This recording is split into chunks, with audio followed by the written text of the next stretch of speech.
Aux éditions Paulsen, vous avez toute l'histoire de Sir Ernest Shackley, l'histoire de l'Endurance, c'est-à-dire le fameux bateau qui a découvert le pôle Nord et qui, hélas, ils y sont restés.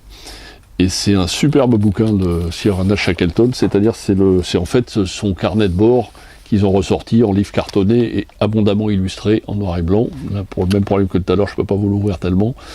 Et c'est un bouquin superbe.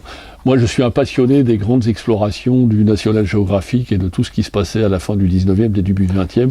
Et il sort de plus en plus de livres qui relatent toutes ces affaires, notamment les grandes conquêtes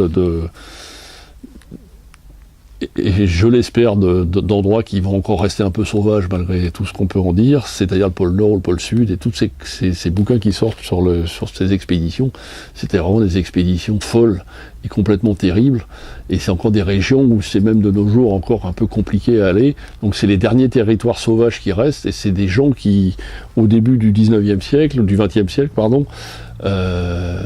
risquaient leur vie, hein, la plupart ils y sont restés d'ailleurs, donc commençons par celui-là.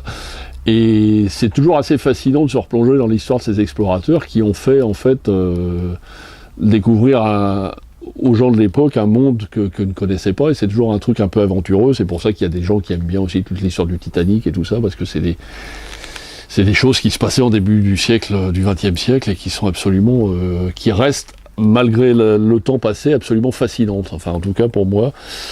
Et là, c'est le livre du centenaire, en fait, puisque c'est en 1913 qu'il est parti. C'est publié aux éditions Paulsen.